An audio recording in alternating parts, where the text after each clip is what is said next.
Quero te cumprimentar com a graça e com a paz do Senhor Jesus, amém? Amém.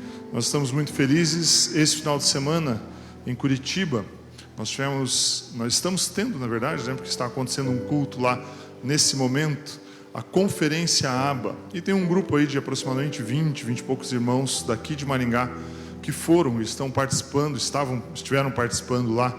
Alguns já estão deslocando de volta, já estão retornando. O pastor Marco Aurélio, a Rosana estiveram lá participando das ministrações. Tivemos ministrações impactantes, o poder de Deus, a palavra de Deus nos ensinando e falando conosco.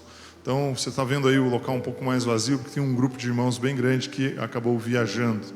Eu queria ainda, antes de trazer a palavra, de trazer a mensagem, de compartilhar algo com você, eu quero reforçar esse aviso que o Wellington trouxe sobre o dia 31, o próximo sábado.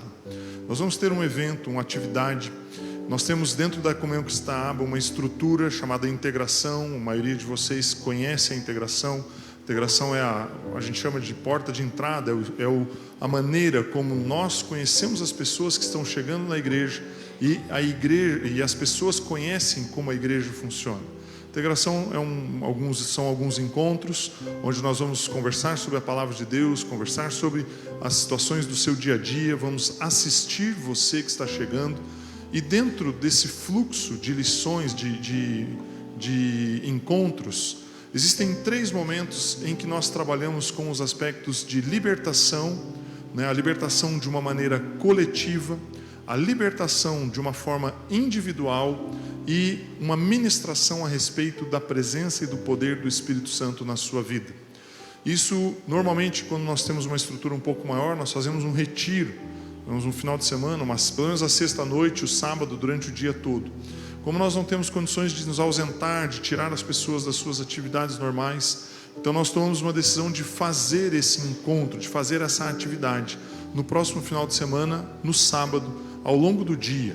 Por isso nós demos o nome de imersão. Você vai fazer uma imersão, assim, quando você entra numa piscina, você mergulha na água, você vai mergulhar no processo de libertação, de cura, de restauração na sua vida e de ministração do Espírito Santo.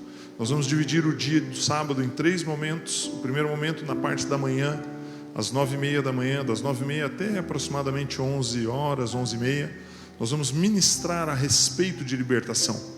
Vamos falar o que é libertação, trazer o princípio bíblico, a palavra de Deus. Vamos ter um momento, um ato de libertação coletivo como igreja aqui dentro desse local.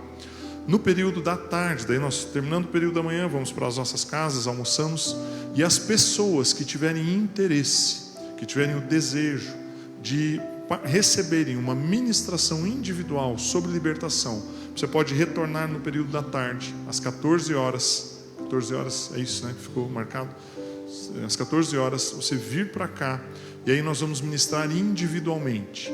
Você vai ser ministrado. Você quer colocar algo, colocar as suas necessidades, as suas dificuldades, e nós vamos ministrar a libertação de forma individual. Terminamos ali, talvez aí por 16h30 no máximo, 17 horas, essas ministrações. Como elas são individuais e acontecem separadamente, nós não temos como administrar, controlar o tempo, vai depender de cada situação. Nós já participamos de alguns cursos, seminários de libertação, e tem situações que às vezes isso aqui em 20 minutos resolve, leva 2 horas. Às vezes tem coisas que você fala, isso aqui vai levar 2 dias, leva 1 hora. Então Deus vai ministrando individualmente. E aí, terminando essa atividade, à noite, às 19h30, nós voltamos para um culto, onde nós vamos ministrar a respeito do Espírito Santo. E você vai ser cheio, vai ser liberto. Existe um texto que diz que quando nós amarramos o valente e o expulsamos, a casa fica limpa, fica vazia. Mas nós precisamos enchê-la para que o valente não volte, para que Satanás não volte, porque o texto diz que ele volta 7 vezes pior, 7 vezes mais forte, ou pior, tal, conforme diz o texto. Então é isso que nós queremos fazer, ministrar a libertação de uma maneira coletiva, como igreja. Está aberto para todos participarem. A ministração individual, ela é opcional, você pode escolher fazer, Existe um questionário que tem que ser preenchido. Se você me procurar no final do culto, acho que o Cláudio Amar estava viajando, ele estava em Ponta Grossa esse final de semana, ele falou para mim que chegaria até o final do culto, caso precise esclarecer a dúvida com alguém.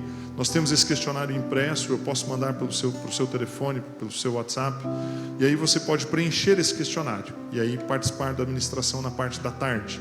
E à noite também é aberto para que você possa participar. Então, não é uma atividade para pessoas que não são membros da igreja, é uma atividade para as pessoas que estão na integração e para aqueles que estão nos grupos familiares, certo? Não é uma atividade aberta. Claro que se você convidar alguém, a pessoa pode vir, vai participar do culto, mas o objetivo é ministrar os membros da igreja, tanto os que estão em grupo familiar, quanto aqueles que estão na integração. Amém? Eu queria só detalhar um pouco mais, porque é uma atividade bastante importante, bastante significativa, né? Não que seja mais importante que os outros avisos, mas esse especificamente eu queria detalhar um pouco mais. Quero te convidar a ficar em pé. Nós vamos louvar o Senhor mais uma vez. Mais uma vez eu vou falar para você algo que eu tenho sempre no meu coração quando nós chegamos nesse momento no culto. Quando eu estou participando do culto ali, não vou falar nada, eu tenho esse pensamento na minha mente.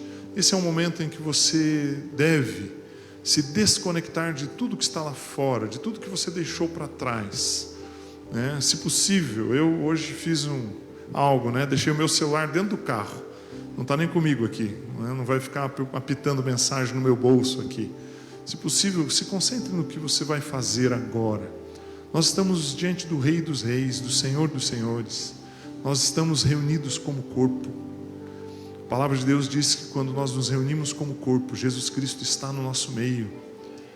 Dedique esse tempo, né?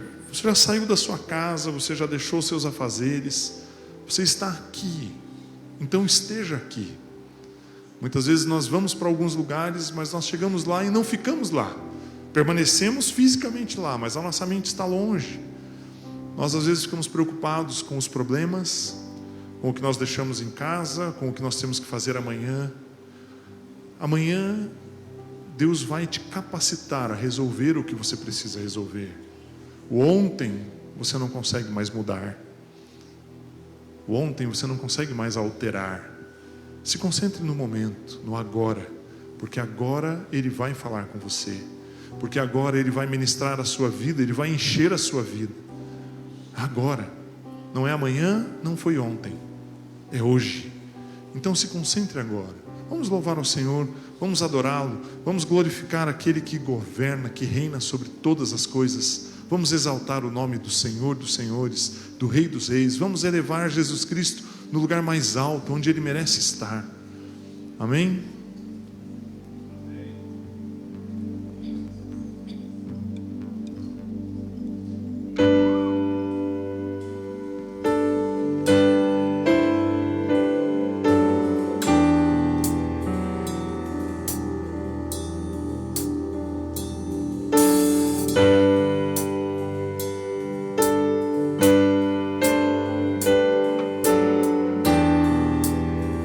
Cante comigo.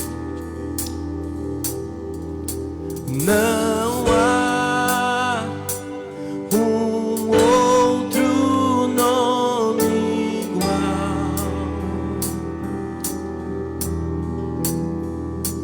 maior que a terra, céu e mar.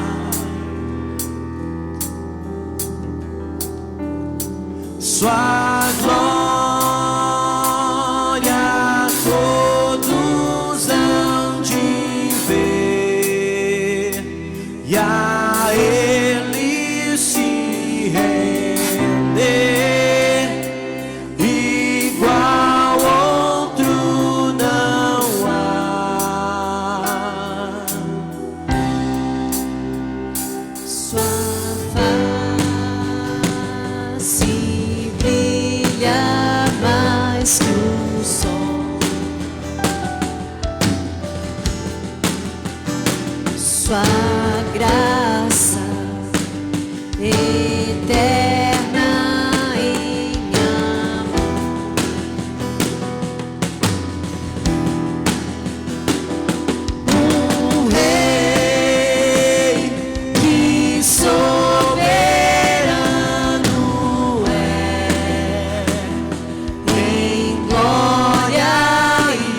tem poder. Poder que a morte não venceu. Na cruz vida nos deu. Igual outro não há. Declare conosco. Erga os olhos, o Rei chegou. A luz do mundo nos alcançou. Não há um nome igual, não há um nome igual. Cristo é o Senhor. Oh, oh, oh, oh. O invencível reinando está. Montes se prostram pra o adorar. Não há um nome igual, não há um nome igual. O Cristo é o Senhor. Oh, oh, oh, Jesus.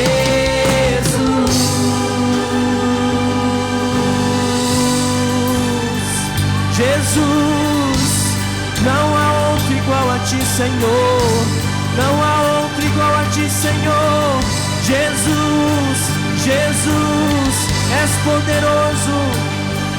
Com teu poder, cadeias se rompem, terra e céu adoram teu nome, o nome de Jesus. O nome de Jesus é santo, santo, santo. Com teu poder, cadeias se rompem, terra e céus adoram teu nome, o nome de Jesus. O nome de Jesus é santo, santo, santo. Erga os olhos, o Rei chegou. A luz do mundo nos alcançou. Não há um nome igual, não há um nome igual. O Cristo é o Senhor. Oh, oh, oh, oh. O invencível reinando está. Montes se prostram pra o adorar. Não há um nome igual, não há um nome igual, não há um nome igual, não há um nome igual. Jesus. Aleluia, aleluia. Sim, Jesus, não há um nome igual ao teu, Jesus. Não há nenhum nome na terra, embaixo da terra. Não há nenhum nome nos céus que seja comparável ao teu nome. Tua palavra diz que todos os seres vão se dobrar, todo joelho irá se dobrar diante do teu poderoso nome. Através desse nome nós temos acesso à presença do Pai. Através desse nome nós temos a autoridade que foi estabelecida em nossas vidas. E Satanás e seus demônios têm que sair, são destruídos, são dissipados. Através desse nome nós encontramos cura, libertação, salvação, restauração.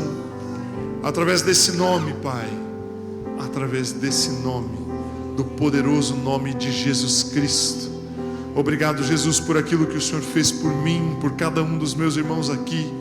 Obrigado, Jesus, porque um dia o Senhor tomou uma decisão e abriu mão de tudo e se entregou naquela cruz. E naquela cruz o Senhor despojou a Satanás, destruiu toda a obra das trevas. Tudo que separava o homem de Deus foi destruído naquele momento. Obrigado, Jesus Cristo, por aquilo que o Senhor fez. Pai, obrigado porque não existe absolutamente nada que possa nos separar desse amor. Pai, não existem problemas, não existem doenças, não existem pessoas, não existem demônios e anjos que possam nos separar do Teu amor. Pai, independente de como estamos nos sentindo, independente de como estamos fazendo as coisas, independente se temos dinheiro ou não temos dinheiro, se temos uma casa ou não temos uma casa, independente daquilo que temos, Pai, o Senhor nos olha como Teus filhos e absolutamente nada pode nos separar do Teu amor. Obrigado, Jesus, porque o Senhor fez um sacrifício, e esse sacrifício, ele foi mais do que suficiente para me perdoar, para limpar todos os meus pecados, para nos purificar. O Senhor fez justiça em nosso lugar, e hoje nós somos justos, justificados, e podemos entrar na presença do Pai. Podemos erguer as nossas mãos e declarar: Pai, obrigado. Pai, o Senhor me ouve. Pai, o Senhor se relaciona comigo, tem comunhão comigo, porque Jesus Cristo abriu um novo e vivo caminho através do Seu corpo e do Seu sangue. Obrigado, Jesus Cristo. Não há um nome igual ao Teu, não há um nome igual ao Teu. Pai, se as pessoas que estão aqui hoje, ao virem para esse culto, se elas estão tristes, se elas estão cansadas, sobrecarregadas, se elas vieram buscar um conforto, um consolo, nesse momento eu quero declarar: meu irmão, você é filho de Deus, e como filho, você hoje vai receber um abraço do Pai. Como filho, hoje você vai ser confortado, consolado pelo Pai. Pai, em nome de Jesus, que o Teu Espírito Santo nessa noite possa ministrar ao coração de cada um aqui, colocando alegria, colocando júbilo. Talvez algumas pessoas do nosso meio estejam cansadas, sobrecarregadas. Pai, que o Teu Espírito Santo dê vigor, dê força, para que as pessoas possam enfrentar as circunstâncias, situações. Em nome de Jesus, que essa noite seja uma noite de restauração na vida das pessoas aqui, em nome do Senhor Jesus. Amém. Antes de você se assentar, cumprimente alguém que está perto de você e fale assim: bem-vindo à casa do Pai. Bem-vindo à casa do Pai.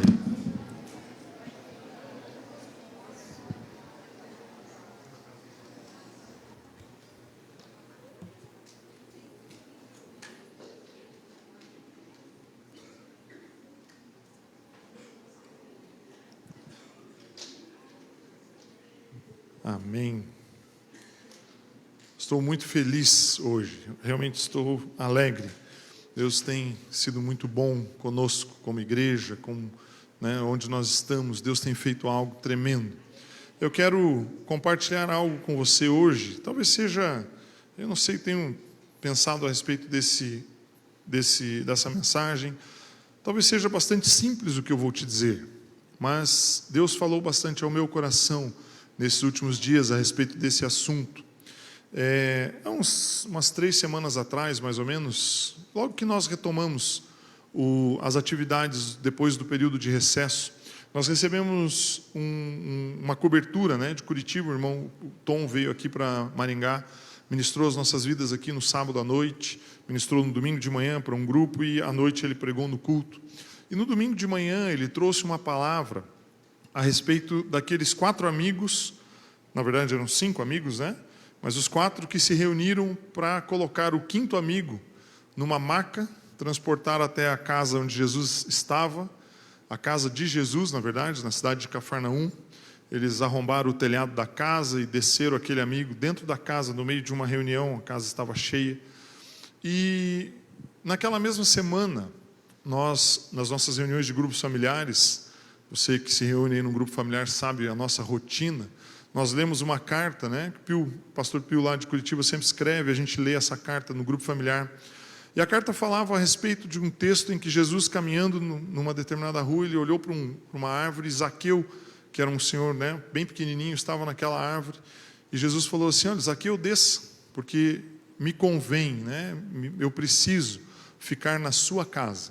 E esses 2 fatos aconteceram numa questão de dias muito próximos ali. E o Espírito Santo colocou no meu coração algo, falou assim: dê uma olhada na Bíblia e veja Por que Jesus ia de casa em casa? Por que ele entrava nas casas? O que ele fazia? O que acontecia?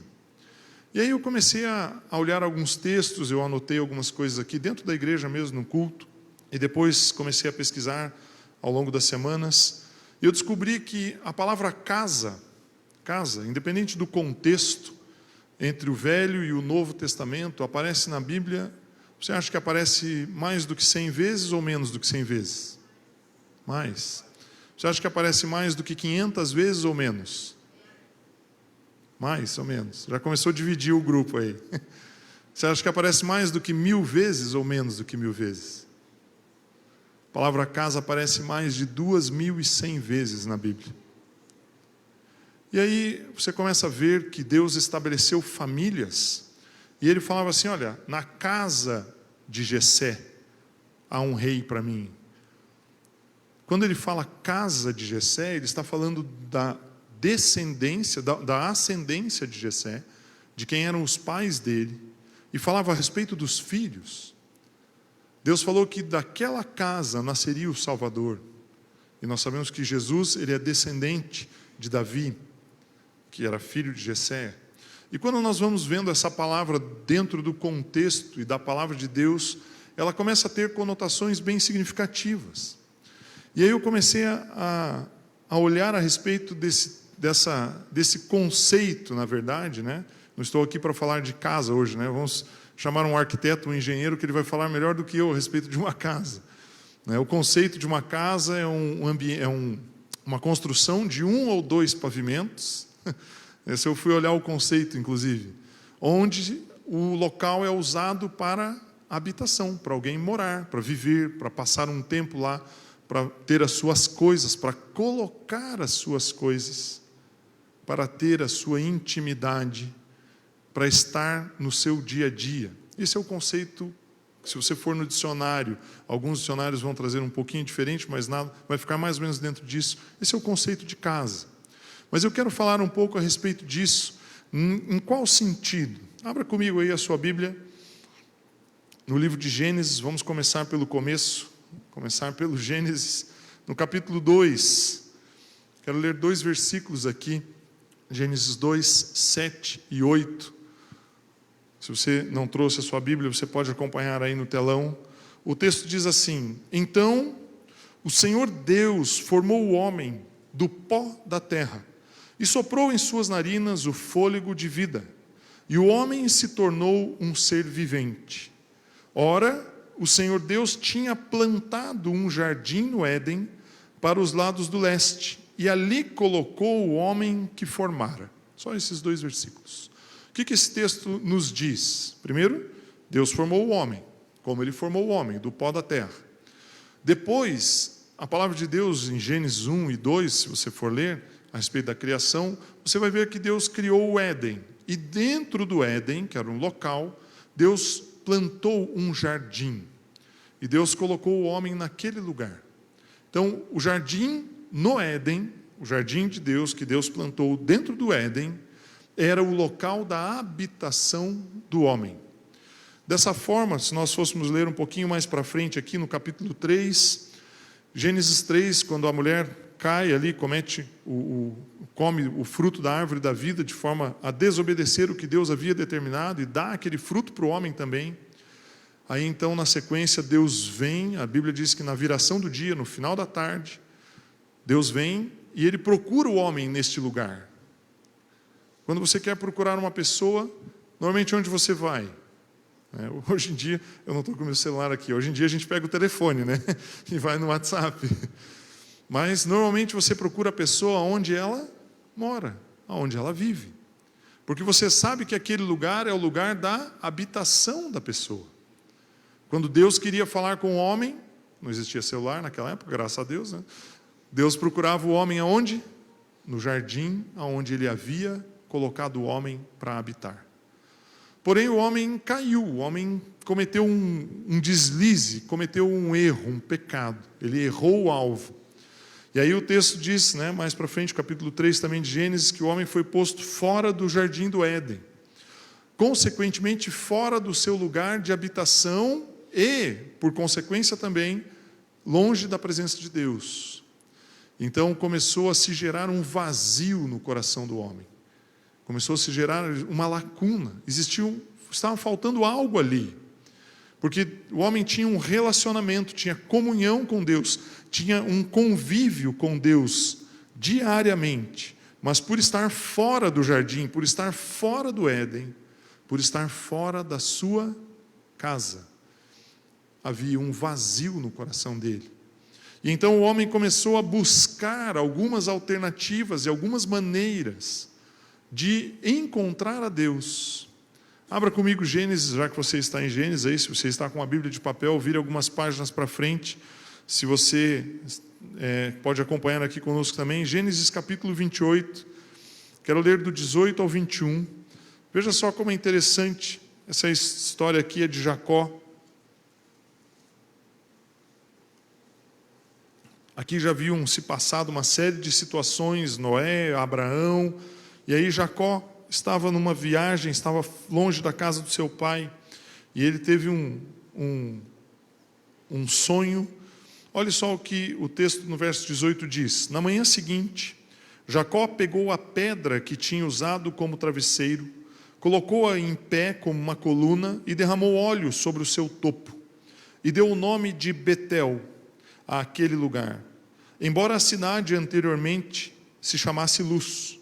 Então Jacó fez um voto dizendo: se Deus estiver comigo, cuidar de mim nesta viagem que estou fazendo, prover-me de comida e roupa e levar-me de volta em segurança à casa de meu pai, então o Senhor será o meu Deus.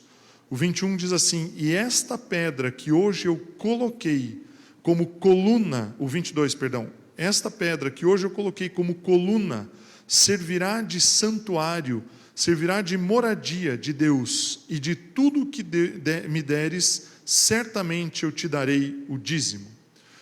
As coisas começam a inverter aqui. O homem está longe de Deus, está afastado do Éden. Existem outros textos anteriores, mas eu não quis pegar muitos, eu vou ler vários textos hoje. E aí, num determinado momento, Jacó, que era um homem que tinha uma aliança com Deus através dos seus antecedentes, dos seus ancestrais, né? Deus fez uma aliança com Abraão, com Isaac, fez com Jacó também, o neto de Abraão. Então Jacó, num determinado momento da sua vida, ele dormiu lá num local, ele estava fora da casa do seu pai, e ele, ao acordar, ele teve um sonho, ele pegou aquela pedra, e ele erigiu, ele construiu um altar, e ele mudou o nome daquele local onde ele estava, e ele falou: esse lugar vai se chamar Betel. Betel, no hebraico, quer dizer casa de Deus. É interessante isso, né? Deus havia feito uma habitação, uma casa, um local para o homem morar, e colocou lá no jardim do Éden, num jardim dentro do Éden, um local para o homem morar. Quando o homem sai do jardim, sai do Éden, e ele começa a peregrinar na terra, aí o homem faz o processo inverso. Ele vai e constrói um altar, um local, e fala: aqui é a casa de Deus. Por que acontece isso? Porque nós, como seres humanos, nós temos algo, um vazio dentro de nós, nós temos algo em nosso coração que nos leva a buscar a presença de Deus. E então o homem buscou de tal forma, Jacó buscou de tal forma que ele falou: olha, eu preciso construir um lugar, e esse lugar precisa ser a habitação de Deus. Eu preciso ter um local onde, quando eu precisar falar com Deus, eu me dirijo até aquele lugar e falo: Senhor, aqui é o teu santuário, aqui é o teu lugar, aqui é o lugar onde eu converso contigo, porque aqui, quando eu dormi, eu sonhei e o Senhor falou comigo. O homem, na verdade, estava buscando algo para que ele pudesse se relacionar a alguém, um local onde ele pudesse estar e se relacionar com Deus. Era isso que o homem estava buscando naquela circunstância, naquele momento. Ele estava buscando um lugar de relacionamento, um lugar de comunhão com Deus.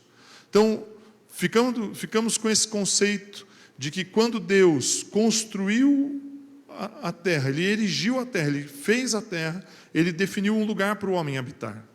Porém, o homem pecou, se afastou da presença de Deus.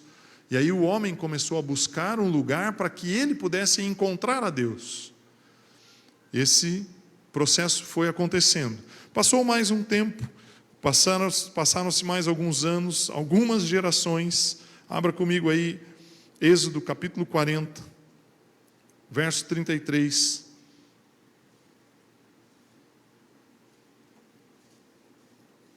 Êxodo 40, 33, eu quero ler até o 38. O texto diz assim: finalmente, Moisés armou o pátio ao redor do tabernáculo e colocou a cortina à entrada do pátio. Assim, Moisés terminou a obra. O verso 34, então a nuvem cobriu a tenda do encontro, e a glória do Senhor encheu o tabernáculo. Moisés não podia entrar na tenda do encontro, porque a nuvem estava sobre ela, e a glória do Senhor enchia o tabernáculo. Sempre que a nuvem se erguia sobre o tabernáculo, os israelitas seguiam viagem. Mas se a nuvem não se erguia, eles não prosseguiam. Só partiam no dia em que ela se erguia. De dia, a nuvem do Senhor ficava sobre o tabernáculo, e de noite havia fogo na nuvem, à vista de toda a nação de Israel, em todas as suas viagens. Veja só, o homem buscando a presença de Deus, buscando um local onde Deus pudesse estar, construindo santuários, construindo montes com pedras. Deus percebeu e falou: olha, tem alguma coisa aí, né? Eu fiz o homem se afastou, agora o homem está atrás de mim, então eu vou trazer uma solução. Claro que eu estou fazendo um pensamento totalmente livre aqui, né? Eu não posso, em hipótese alguma, teologicamente falar isso, né? Mas Deus fala: olha, eu vou construir um tabernáculo, um local onde eu possa me encontrar com o homem. E aí Deus dá uma série de instruções. Nós poderíamos voltar aqui pelo menos uns 15 ou 16 capítulos no Êxodo, e nós vemos todas as instruções que Deus deu a Moisés a respeito de como construir o tabernáculo. E o tabernáculo, se nós fôssemos estudá-lo, né, nós veríamos que existem uma série de propósitos para cada objeto, para cada item, para cada pilastra de madeira, cada corda, cada item do tabernáculo tem um sentido, tem um propósito. E todas as vezes que as pessoas olhavam, elas viam a presença de Deus e a figura de Jesus. É evidente que eles não conheciam a Jesus, mas eles viam a figura de Jesus no tabernáculo. Então, a partir desse momento, Deus criou um encontro. E é exatamente isso que o texto fala, no verso 34. Então, a nuvem cobriu a tenda do encontro. Porque ali, novamente, o homem pôde congregar, combinar, estar no mesmo lugar que Deus.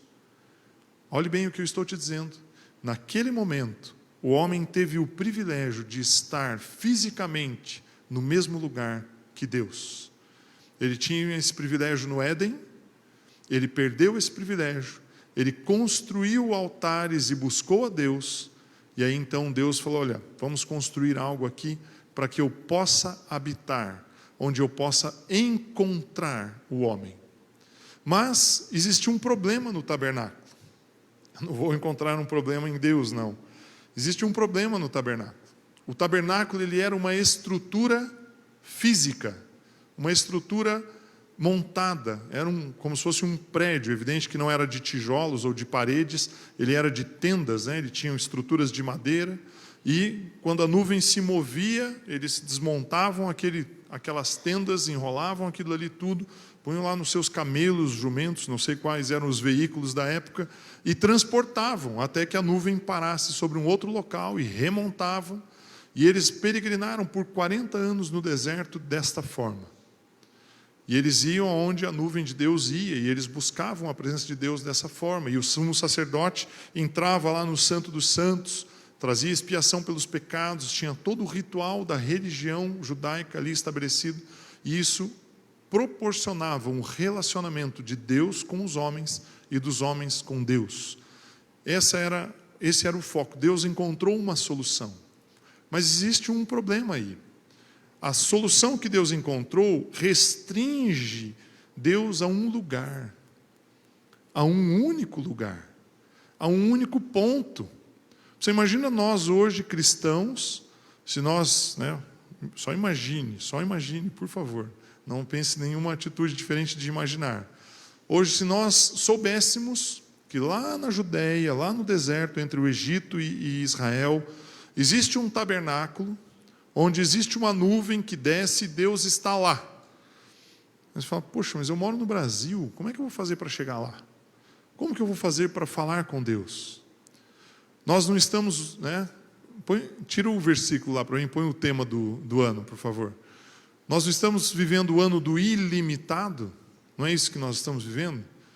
Quando nós pensamos no conceito do tabernáculo, nós estamos limitando Deus para que Ele permaneça em um único lugar, em um único ponto. Deus tinha um relacionamento com aquela nação, naquele lugar, naquela condição, naquela estrutura. Então essa solução que Deus encontrou, ela era importante, ela foi significativa, ela era necessária, mas ela tinha uma limitação. Agora, como pegar um Deus que é onipresente, onipotente, um Deus todo-poderoso, que está em todos os lugares, que a sua palavra diz que Ele pesa, né, o universo nas suas mãos, que a terra é o estrado dos seus pés. Como dizer que esse Deus precisa se manifestar em um pontinho, um único lugar, para uma única pessoa por vez, que é o sumo sacerdote que entrava no Santo dos Santos? Isso é limitar algo que é completamente ilimitado. E então Deus encontrou uma outra solução. Peço que você abra aí a sua Bíblia no Evangelho de João, no capítulo 1. Os irmãos ali da mídia vão jogar uma pedra lá, porque eu não passei esse texto para eles. João, capítulo 1. Eu quero ler 3 versículos aqui. O 12, o 13 e o 14. Olhe só o que o texto diz. Contudo, aqui está falando a respeito de Jesus. Aos que o receberam, aos que o creram em seu nome, deu-lhes o direito de se tornarem filhos de Deus, os quais não nasceram por descendência natural, nem pela vontade da carne, nem pela vontade de algum homem, mas nasceram de Deus. E o verso 14 diz assim: aquele que é a palavra, a respeito de Jesus, Ele tornou-se carne e viveu, ou em uma outra versão diz, habitou entre nós. Nós vimos a sua glória, a glória como do unigênito, do único Filho, vindo do Pai, cheio de graça e de verdade. Aqui Deus encontrou uma solução definitiva para esse problema de casa, de moradia, dele, da própria moradia dele. Primeiramente, Ele colocou o homem no jardim, Ele habitava com o homem ali, se relacionava com o homem se afastou pelo pecado, buscou a presença de Deus, construiu altares, santuários. Deus veio e falou, olha, vamos resolver isso aqui, vamos construir um tabernáculo. E após esse processo, essa distância, essa limitação, Ele falou, eu vou habitar no meio de vocês. E quando o texto diz que Jesus Cristo nasceu, veio a existir, o texto fala que Ele habitou entre nós. E aí nós tínhamos então a expressão de Deus vivendo na terra, vivendo entre nós. E esse é o ponto que eu quero, agora depois dessa longa introdução, colocar alguns pensamentos para você. Colocar alguns pensamentos da diferença que faz você ter a presença de Jesus ou não ter a presença de Jesus na sua vida. Porque quando nós entendemos esse conceito de casa, de habitação de Deus, né, eu não fui evangélico a minha vida toda, não frequentei a igreja evangélica desde que nasci, mas existem ainda muitas religiões distintas, que elas acreditam que Deus habita em um determinado lugar, em um determinado espaço, um determinado ponto, e que a presença de Deus está lá e se manifesta apenas lá. Vejam os muçulmanos que vão a Meca uma vez, pelo menos uma vez na vida eles precisam ir a Meca. Imagine, você saber que se você não pode ir por uma limitação, seja ela qual for, você não cumpriu uma regra da sua religião e você está à margem de receber os benefícios da religião. Outras religiões entendem que o corpo de Cristo se transfigura em algo e fica dentro de uma caixinha guardada. A presença de Deus, ela não pode ser limitada a um lugar, a um espaço. Por isso Ele providenciou algo que é totalmente impensado do ponto de vista humano. E mais do que isso, mais do que ser impensado, Ele providenciou algo que nós não podemos fazer absolutamente nada para obter, a não ser aceitar e receber. Porque nós não tínhamos como fazer um sacrifício que fosse permanente. Quando Deus enviou Jesus Cristo à terra, Ele estava preparando um local para que Ele pudesse habitar, para que Ele pudesse viver. Ele estava preparando uma forma, uma maneira de que todo o distanciamento, todo o espaço que havia de distância entre o homem e Deus fosse quebrado. Olhe comigo Mateus 27. Veja só o que diz ali.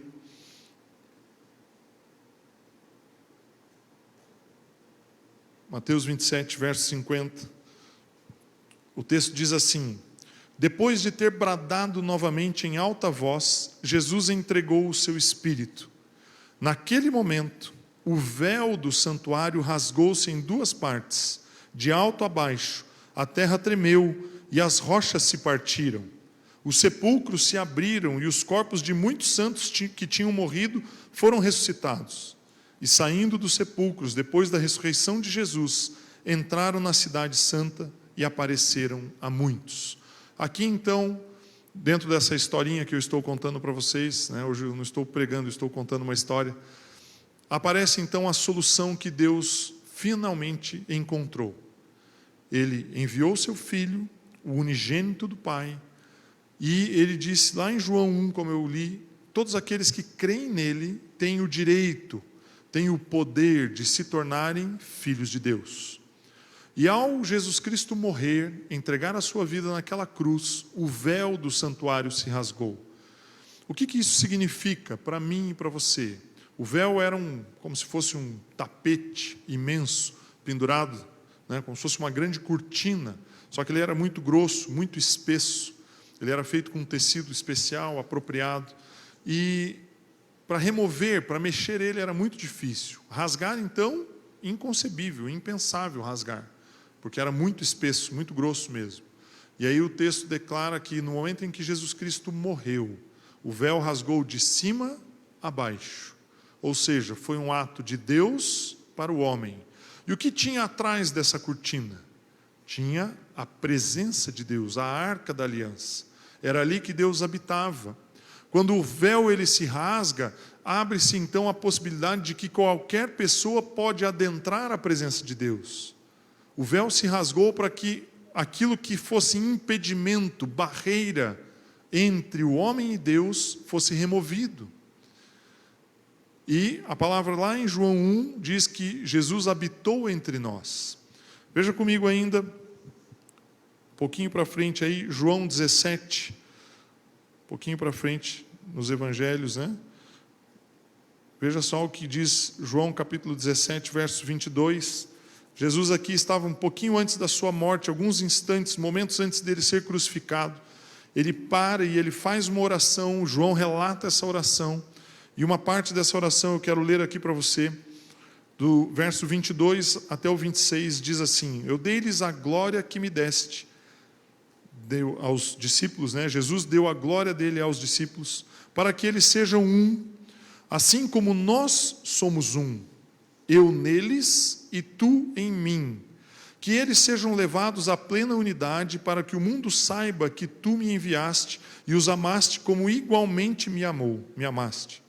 Pai, quero que os que me deste estejam comigo onde eu estou e vejam a minha glória, a glória que me deste, porque me amaste antes da criação do mundo. Pai justo, embora o mundo não te conheça, eu te conheço, e estes sabem que me enviaste. Eu os fiz conhecer o teu nome e continuarei a fazê-lo, a fim de que o amor que tens por mim esteja neles, e eu neles esteja. Essa última frase, eu neles esteja. Em quem você acha que Jesus está? Em quem? Em nós. Ele está em você. Qual foi a solução que Deus encontrou para o problema do relacionamento dele com o homem? Lá do jardim do Éden, onde Deus vinha encontrar o homem, depois do Éden, onde o homem buscou a Deus, Depois Deus, percebendo que o homem o buscava, Ele preparou um lugar onde eles pudessem estar e se encontrar. Mas aquilo para Deus era pouco. Deus não queria ver uma pessoa, uma vez por ano, um único ser humano. E então, como João 3,16 diz, que Deus amou o mundo de tal maneira que Ele enviou o seu Filho para morrer por nós, para entregar a sua vida e para nos dar salvação e para nos dar acesso e estar permanentemente na presença do Pai. E é isso que nós precisamos entender. Talvez chegou um momento em nossas vidas, nós como igreja, nós devemos entender isso definitivamente, de que a presença de Deus está em nós, independente de quem nós somos, independente das circunstâncias que nós vivemos. Agora que você está consciente de que você é a habitação de Deus, você é o local que Deus escolheu para habitar, você é o local onde Deus determinou que Ele viveria. Você já pensou sobre isso? Você foi escolhido para ser morada de Deus? Você já pensou nisso? Por que você tem vindo à igreja? O que motiva você a estar aqui? Quais são os interesses que você tem? Não estou dizendo que você é um interesseiro, né? Não estou dizendo isso. Mas qual o desejo que tem no seu coração? O desejo que tem no seu coração talvez seja o mesmo de Jacó, que ao dormir lá no meio do deserto, com a cabeça sobre uma pedra, né, um travesseiro duro, teve um sonho, né? Deus acho que deve ter olhado para ele e falou: pô, coitado, está dormindo numa pedra, vou dar pelo menos um sonho para ele, né? E aí ele pôde ter um relacionamento ali com Deus, e ele construiu um altar e falou: Deus habita neste lugar, é aqui que eu vou buscar a Deus. Quando Deus olhou para você e falou: olha, eu quero habitar nele.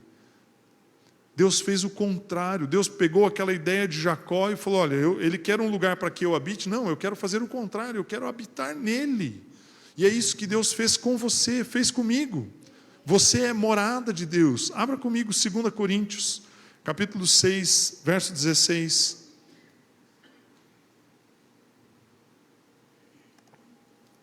Olha só o que o texto diz: que acordo há entre o templo de Deus e os ídolos?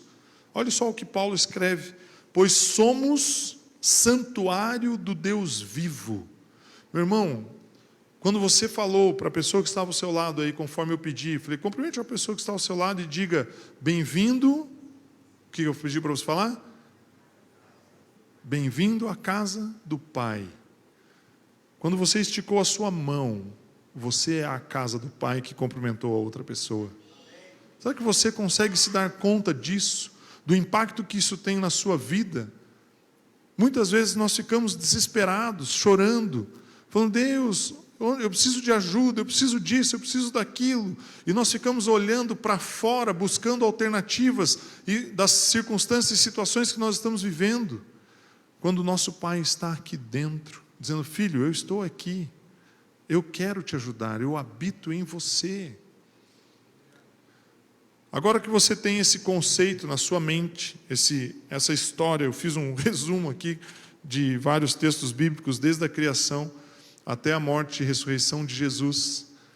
Agora que você entende a importância que Deus dá para algo chamado casa. E casa, eu estou falando aqui, eu não estou falando do conceito arquitetônico ou de engenharia. Casa, você como local e habitação do Pai. Você como esse local. Eu quero ler alguns textos, eu prometo para você que não são muitos, a respeito de como e o que Jesus fazia quando ele estava em uma casa. Porque daí você vai começar a entender o que Jesus pode fazer ao estar em você, ao estar na sua vida. Eu precisava contextualizar um pouco para você, para que você entendesse esse princípio, da importância que é o relacionamento, nosso relacionamento com Deus, como Deus enxerga você, para que você possa entender o impacto que é ter Jesus Cristo na sua vida, é tê-lo em você. Abra comigo Mateus capítulo 9, o verso 23, eu quero ler.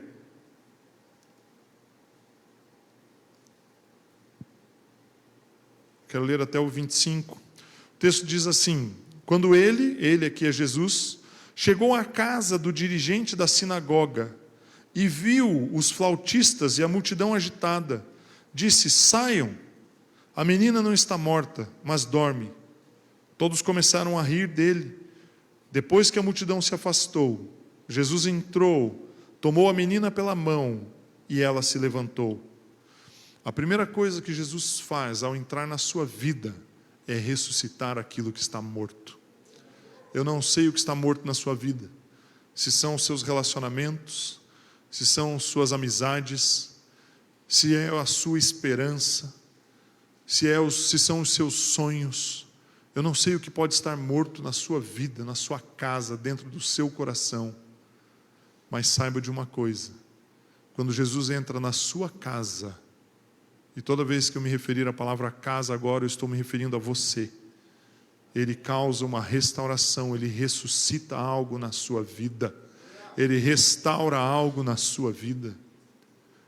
Quando Jesus se movia naquelas cidades ali, 2000 e poucos anos atrás, Ele não ficava parado ficou parado algumas vezes num barquinho, ou na areia do deserto, ou numa montanha, mas muitas e muitas vezes Ele entrou na casa de alguém para ministrar algo. Aqui Ele entrou e ressuscitou uma menina. A morte de um filho é algo terrível, ainda mais na adolescência, na juventude ali, era uma criança. E o que é interessante é que o local era o dirigente de uma sinagoga, certamente um judeu devoto, cumpridor da religião, um homem que era responsável pelo estabelecimento, pelo ponto religioso, a estrutura religiosa daquela cidade, daquele local, daquela região. Um homem que certamente era respeitado, certamente era visto como sendo um líder. A perda de um filho era uma coisa muito impactante, não somente para aquela família, mas para toda a comunidade, para todas as pessoas que estavam ali. Muitas vezes os seus sonhos, que vão atingir e vão beneficiar outras pessoas que estão mortos aí, eles precisam ressuscitar. Quando Jesus Cristo entra, Ele traz vida, Ele ressuscita, Ele traz vida aonde Ele anda. Então abra espaço aí na sua casa, no seu coração, para que Ele também ministre vida em você. Um outro texto, eu não quero me demorar em cada um deles, eu tenho alguns aqui para ler. Mateus 8, volta um pouquinho para trás aí na sua Bíblia. Mateus 8, 14. Ele diz assim: entrando Jesus na casa de Pedro. Onde que Jesus entrou? Na casa de Pedro. Viu a sogra deste de cama, com febre. Tomando-a pela mão, a febre a deixou. E ela se levantou e começou a servi-lo. Meu irmão, quando Jesus entra na sua casa, se há alguma doença, se há algum problema, Ele vai resolver. Ele vai restaurar. E não só isso. O que Ele fez, além de curar aquela mulher, ela se motivou a servi-lo. Talvez ela estivesse de cama, afastada, né? Se fosse nos dias atuais, estaria com um atestado médico, sem poder produzir, sem poder fazer algo que fosse importante, significativo, sem ajudar as pessoas, sem poder trabalhar. Ela estava afastada das suas atividades, ela estava reclusa, doente. Nós hoje em dia, se fosse uma febre, você toma uma dipirona e vai trabalhar. Naquela época a febre era predição de morte, porque poderia ser uma infecção, algo não possível de controlar, era algo sério. E aí Jesus entra na casa de Pedro, cura a sua sogra e leva ela a voltar às suas atividades, a fazer o que ela tem que fazer, a trabalhar, a servir, a se posicionar de novo. Meu irmão, quando Jesus Cristo entra na sua vida, uma restauração vai acontecer. Quando Ele entra na sua casa. Um outro texto, Mateus 9 de novo, volta ali um pouquinho para frente, fica aí pulando de uma página para outra, ou no aplicativo de uma tela para outra, né? Não sei onde que você está lendo aí. Mateus 9, capítulo 9, verso 10. Diz assim: estando Jesus em casa, foram comer com Ele os seus discípulos e muitos publicanos e pecadores. Vendo isso, os fariseus perguntaram aos discípulos de Jesus: por que o mestre de vocês come com publicanos e pecadores? Ouvindo isso, Jesus disse: não são os que têm saúde que precisam de médico, mas sim os doentes. Vão aprender o que significa isto: desejo misericórdia, não sacrifícios, pois eu não vim chamar os justos, mas sim os pecadores.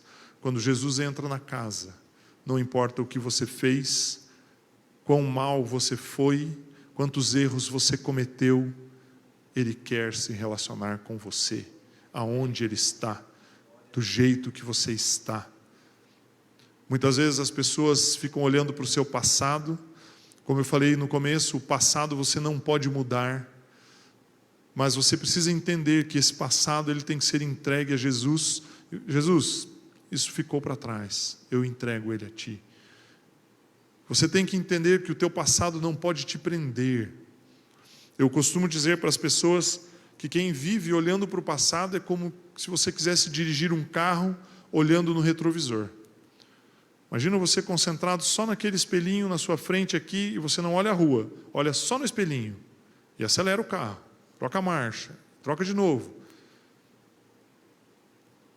Alguma besteira vai dar, alguma coisa errada vai acontecer. Não viva olhando para o passado, meu irmão. Jesus veio para olhar para você e falar: olha, meu irmão, meu filho, o que você tem do seu passado vai morrer. Você vai ser feito uma nova criatura. Você é novo. Você tem uma vida nova. Você tem uma história nova. Como eu li em João capítulo 1, verso 12, o texto diz que aqueles que creem em Jesus, Deus deu-lhes o poder de se tornarem filhos de Deus. Deus nos tirou de um império, de um reino, de um governo de trevas e nos plantou, nos colocou no seu reino, no seu governo de luz, onde Ele dá a vida. Quando você deixa que Jesus Cristo entre na sua casa, na sua vida, existe uma mudança, uma transformação, uma alteração. E aquilo que era peso, aquilo que era pecado, aquilo que te prendia, isso você se livrou dessas coisas. Pare de olhar os seus erros, pare de olhar as suas falhas, pare de olhar os seus tropeços, se desprenda dessas coisas. Trabalho com gestão, trabalhei com gestão na área comercial muitos anos da minha vida, com a gestão de negócios. E uma palavra que sempre me chama muito a atenção é desenvolvimento. Eu já comentei algumas vezes com vocês esse pensamento aqui. E eu acho interessante essa palavra porque nós pensamos assim: eu preciso me desenvolver. O que você pensa quando você fala desenvolver? Você pensa: preciso ir para frente, preciso caminhar, preciso ir adiante, preciso crescer, continuar avançando. Esse é o significado do desenvolvimento. Mas desenvolver é uma palavra que tem um prefixo, des, D-E-S. E o prefixo des quer dizer negação, quer dizer afastar. Você quer ver uma coisa? Se eu te falar assim, o atendente da padaria era despreparado. O que você vai entender? Que ele não tinha preparo. Ele não sabia o que fazer. Ele era despreparado. Mas quando eu falo para você assim, eu preciso me desenvolver, o que você pensa? Que eu preciso ir para frente. Mas não, desenvolver é deixar de se envolver com algo. Em Hebreus tem um texto que diz assim, que quando nós estamos rodeados por uma tão grande nuvem de testemunhas, nós devemos deixar as coisas que nos cercam, que nos envolvem, e temos que nos desenvolver. Desenvolver, meu irmão, você só vai desenvolver a sua vida espiritual quando você deixar o seu passado para trás, quando você não se envolver mais com ele. Tem muito cristão, tem muito crente que está na igreja e está envolvido com o seu passado, não consegue se livrar desse passado para poder ir à frente, ir adiante. Tem pessoas que vêm para um aconselhamento por um problema, passa 6 meses, volta, passa 6 meses, volta, passa 3 meses, volta, e não consegue avançar, porque estamos envolvidos com o nosso passado. Se livre desse passado, olhe para frente. Foi isso que Jesus estava transmitindo aqui para esses homens. Ele fala: mas eu não vim para salvar aqueles que são justos, eu vim salvar os pecadores. Ele falou: olha, eu pego aquelas pessoas que são aqueles que cometem os maiores erros, e eu os perdoo, e eu os liberto do pecado, e eles têm vida. Se você teve problemas financeiros, se você teve problemas de relacionamento, se você falou coisas que você não devia, se você pensou coisas, fez coisas que você não devia, deixe isso para trás. Olhe para aquilo que Deus te dá hoje. Porque Jesus veio para entrar na sua casa e restaurar a sua vida. Ainda nesse pensamento, Lucas capítulo 19. Se você puder abrir aí comigo, Lucas 19. Quero ler do 5 ao 10. Eu prometo para você que eu estou acabando. Lucas 19. O texto diz assim: quando Jesus chegou àquele lugar, olhou para cima e lhe disse: Zaqueu, desça depressa, eu quero ficar em sua casa hoje. Então ele desceu rapidamente, o recebeu com alegria. Todo o povo viu e começou a se queixar. Ele se hospedou na casa de um pecador. Mas Zaqueu levantou-se e disse ao Senhor: olha, Senhor, estou dando a metade dos meus bens aos pobres, e se de alguém eu extorqui alguma coisa, devolverei 4 vezes mais. Jesus lhe disse: hoje houve salvação nesta casa, porque este homem também é filho de Abraão, pois o Filho do Homem veio buscar e salvar o que estava perdido. Meu irmão, foi o texto que eu citei no começo, o texto de Zaqueu. Quando Jesus entrou na casa de Zaqueu, aconteceram 2 coisas. Ele restaurou a vida de Zaqueu. Zaqueu teve uma ação de beneficiar, de devolver às pessoas que ele tinha extorquido. Ele era cobrador de impostos. E Jesus trouxe salvação naquele lugar. Quando Jesus entra na sua vida, Ele vai transformar algumas coisas no seu coração. A sua vida vai mudar. O seu jeito de pensar vai ser diferente. O seu jeito de ver as coisas vai ser diferente. Zaqueu tinha uma forma de viver, um modo de viver, uma maneira de pensar. E ele mudou o seu jeito de ser. Ele transformou a vida de Zaqueu. Quando Jesus entra na sua casa, Ele transforma a sua vida. Ele abre a sua forma de pensar, Ele muda o seu jeito de ser. Jesus quer entrar na sua casa hoje. Ainda Marcos capítulo 7. Eu estou indo para o final, se o louvor quiser subir, por gentileza. Sabe, quando o louvor sobe, as pessoas vão ficando cansadas de ouvir, eles vão se animando daí, Porque você está sentadinho aí. Eles ficam um pouquinho mais cansados, porque eles ficam um pouquinho mais em pé, mas vocês ficam mais animados, Que já está indo para o final. Marcos capítulo 7, o verso 17 diz assim: depois de deixar a multidão e entrar em casa, os discípulos lhe pediram explicação da parábola. Não vou ler o restante, o texto é mais longo. Quando Jesus Cristo entra na sua casa, você aprende, você é ensinado.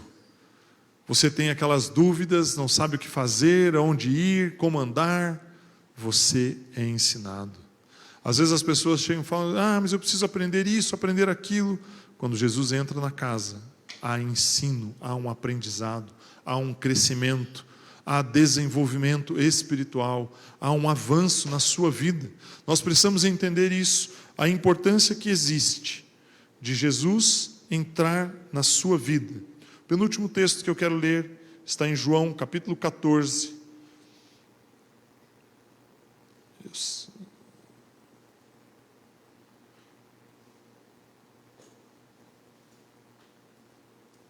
João 14, deixa eu abrir aqui, ele colocou lá,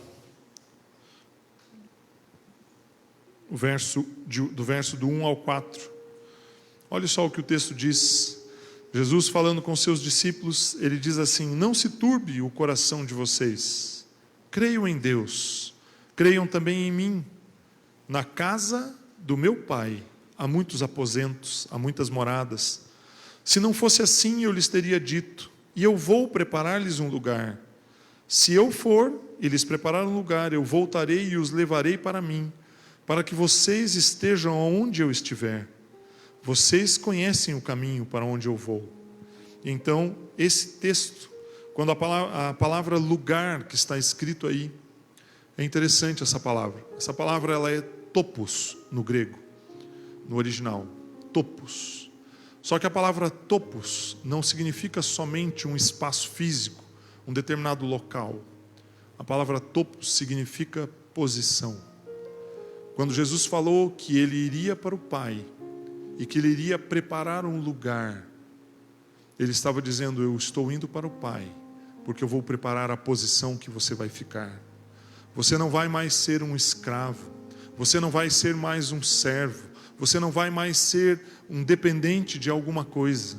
Você vai morar na casa do Pai, e lá na casa do Pai você tem uma posição, e a posição que você tem lá é a posição de filho. Meu irmão, eu não sei qual é a condição, a situação, quais são as lutas que você vive, quais são os problemas e as circunstâncias que você está envolvido. Eu não entendo, não tenho conhecimento de quais dificuldades você enfrenta no seu dia a dia, mas que você possa ter consciência de que você é a habitação de Deus. Você é a habitação de Deus. E existe aí um mistério, uma coisa que eu não consigo explicar para você, que da mesma forma que Deus habita em você, Ele preparou um lugar para você. Quando Deus, lá no capítulo 3 de Gênesis, Ele desce no Éden, no jardim, Ele pergunta para Adão: Adão, aonde você está? Porque o homem tinha uma posição. Essa posição era uma posição de relacionamento com Deus, de comunhão com Deus, de convívio com Deus. E quando o homem pecou, ele perdeu essa posição.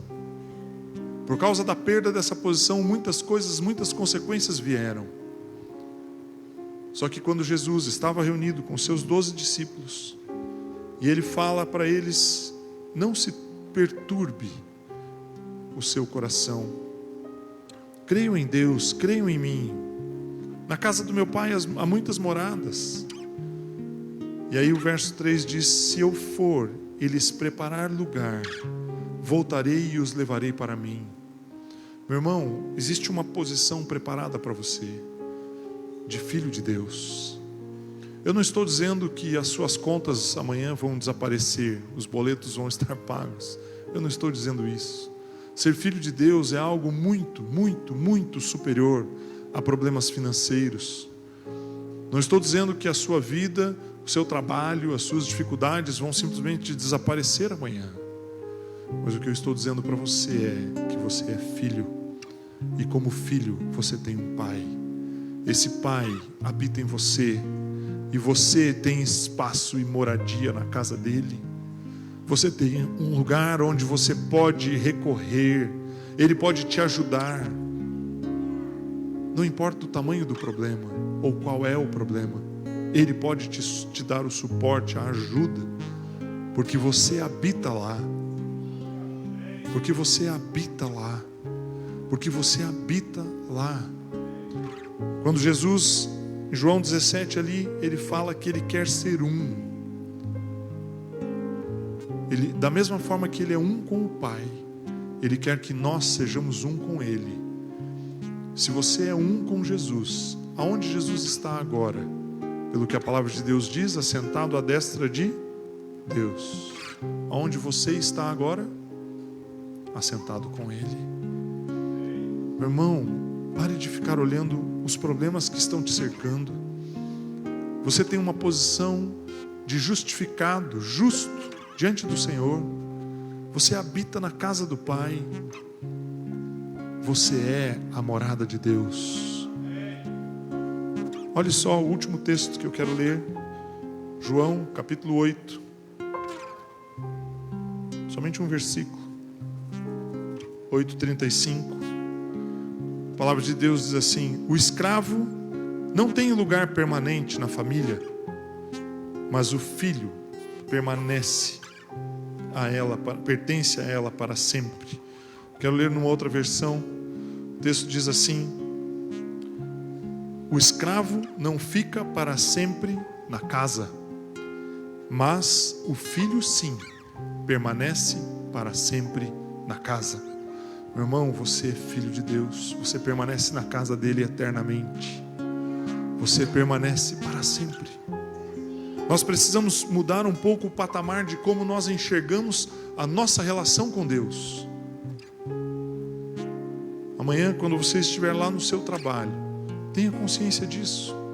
Amanhã, quando você estiver fazendo as suas tarefas de casa, lavando uma louça, preparando uma comida, arrumando alguma coisa, cuidando dos seus filhos, se relacionando com eles, com seu esposo, com a sua esposa, saiba disso. Essa é a sua posição.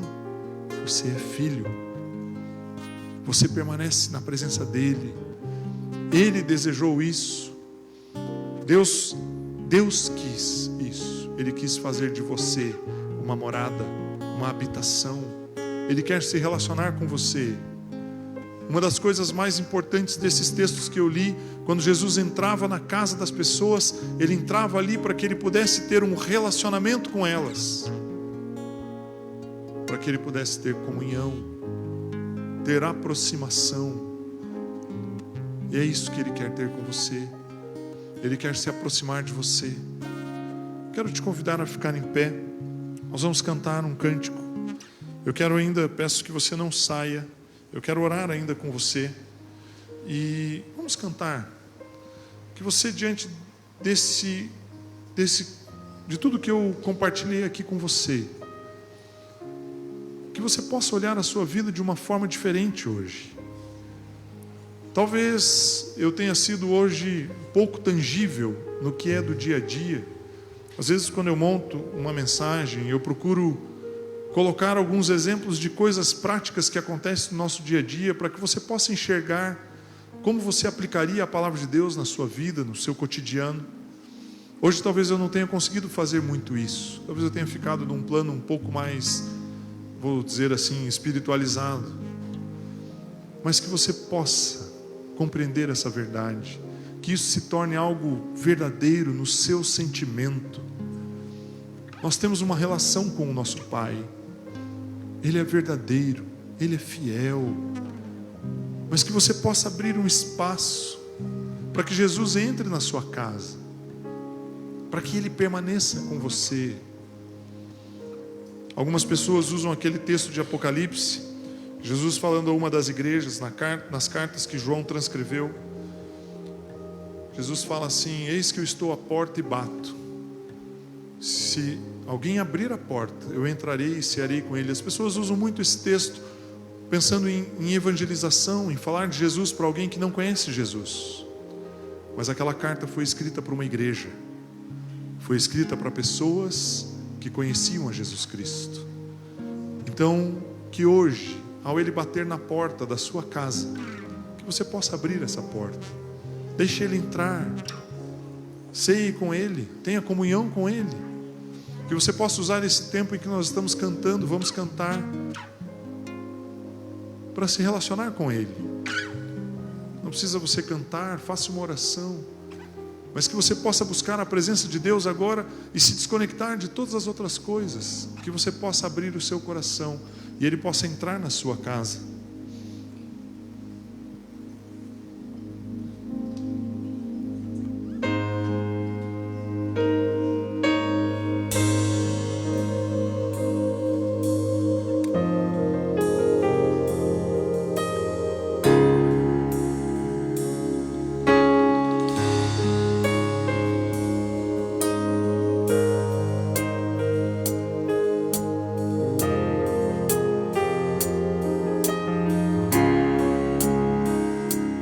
Tu és bem-vindo aqui,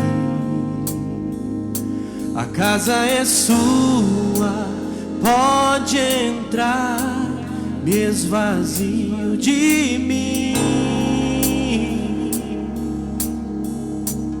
me esvazio de mim.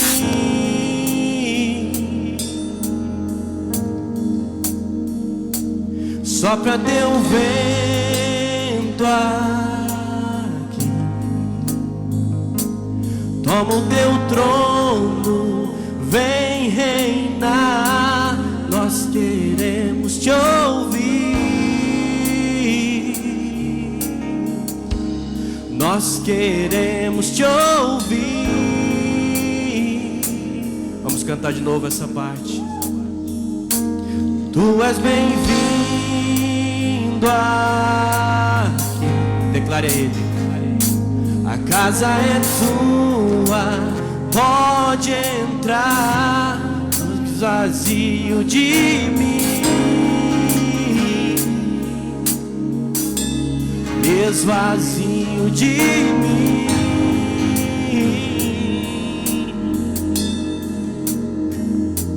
Sopra teu vento aqui, toma o teu trono, vem reinar. Nós queremos te ouvir, nós queremos te ouvir. Essa casa é declare. Sua casa, nós deixamos ela pra você, Jesus. Essa casa é sua casa, nós deixamos ela pra você, Jesus. Essa casa, declare. Nós deixamos ela pra você. É sua casa, Senhor. Jesus. Essa casa É declare. sua casa. Nós deixamos ela pra você, Jesus. Apareça e o teu nome cresça. Enche este lugar, enche este lugar. Apareça, declare mais alto que você puder. vem me incendiar, Senhor, vem me incendiar. apareça E o teu nome cresça. Enche este lugar, enche este lugar. Apareça e o teu nome cresça. Vem me incendiar, vem me incendiar. Essa casa é sua casa, nós deixamos ela pra você, Jesus. Essa casa é sua casa, nós deixamos ela pra você, Jesus. essa casa é sua, Senhor. Essa casa é Enche do sua Senhor. casa, nós Toma do deixamos Senhor. ela pra você, Jesus. Essa casa é sua casa, nós deixamos ela pra você, Jesus. Apareça e o teu nome cresça. Enche este lugar, enche este lugar. Apareça e o teu nome cresça. Vem me incendiar.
Pai, nós queremos declarar que as nossas vidas estão abertas para que o Senhor entre.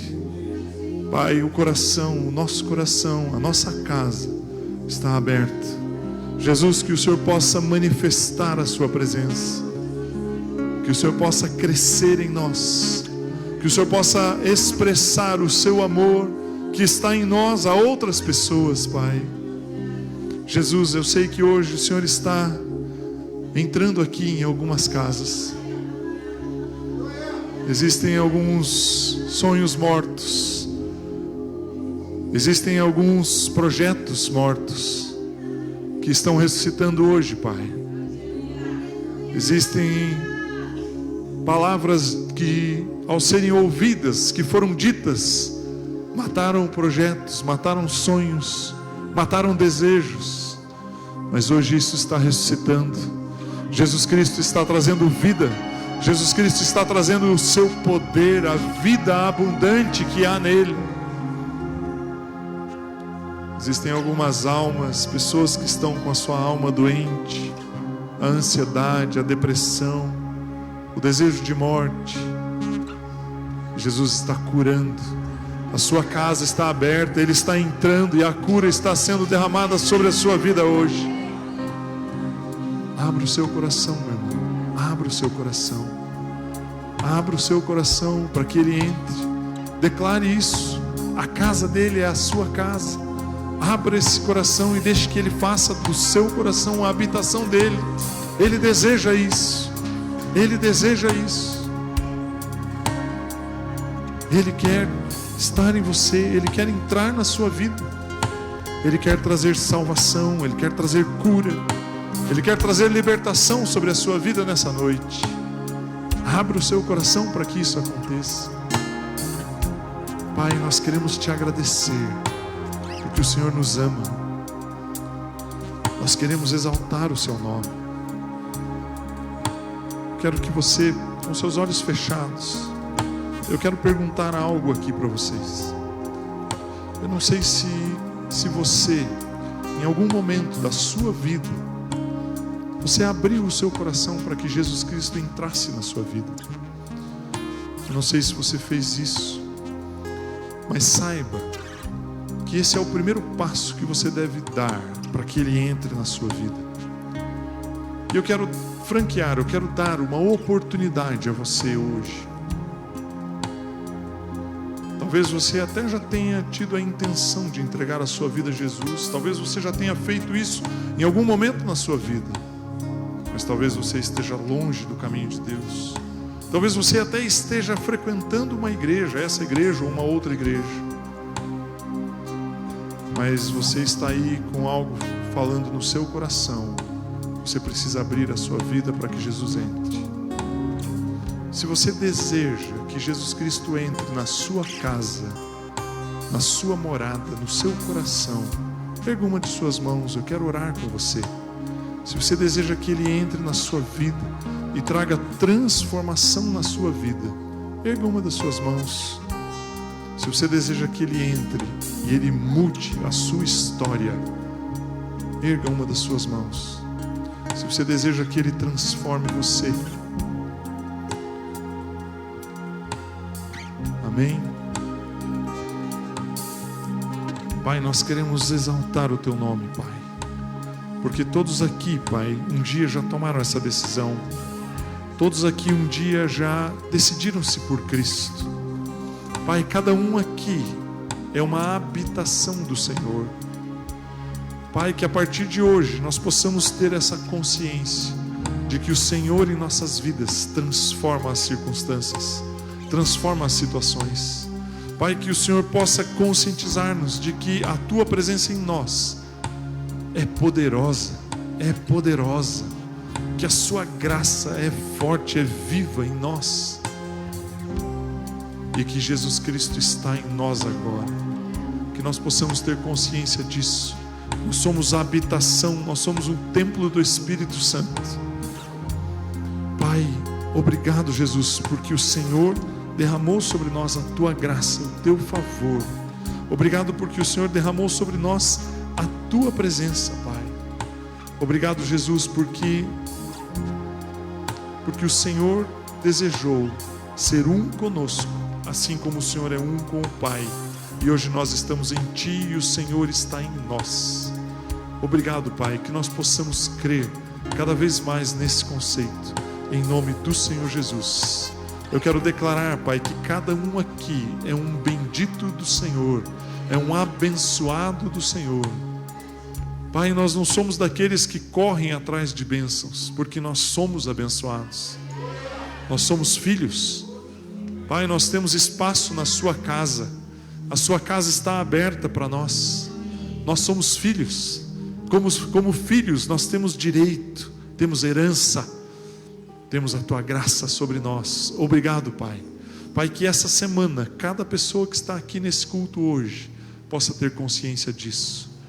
Quando as circunstâncias vierem, os problemas vierem, as lutas vierem, que nós possamos olhar para essas lutas, para essas circunstâncias e falarmos: opa, espere aí, eu sou filho de Deus.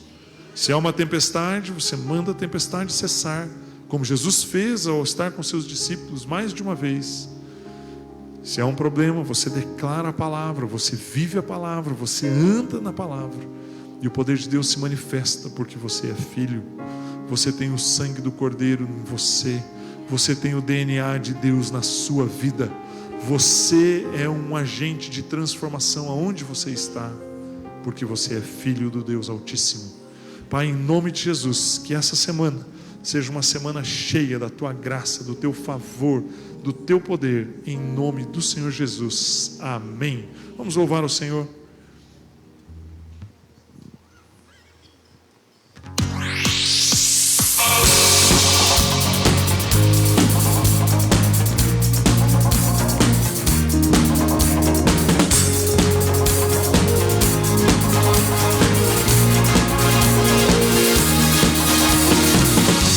Acordar e saber a razão, sonhos vão reviver, a vida é viver com você, estou decidido. Levantou e mostrou sua glória, sempre no seu amor, puro e livre, eu sou, não perco mais tempo. Vejo o sol no céu aparecer, tudo então toma cor ao meu redor. Novo sou, vivo em teu Salvador. Isso é que é viver.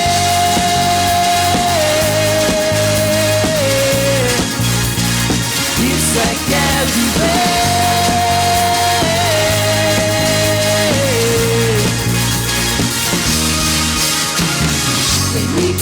Sempre ao teu lado, completo sou desse amor, a vida que fez e me deu, a vida que escolho viver. Vejo o sol no céu aparecer, tudo então toma cor ao meu redor. Novo sou, vivo em teu Salvador. Isso é que é viver.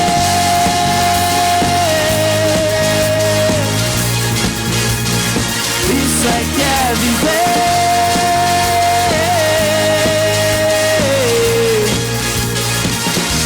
E leva além do que jamais pensei.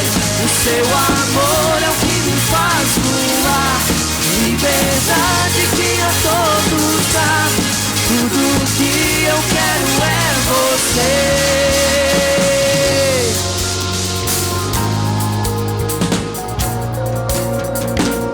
Cante conosco. Vejo o sol no céu aparecer, tudo então toma cor ao meu redor. Novo sou, vivo em meu Salvador. Vejo o sol no céu aparecer, tudo então toma cor ao meu redor. Novo sou, vivo em meu Salvador. Isso é que é viver. Isso é que é viver.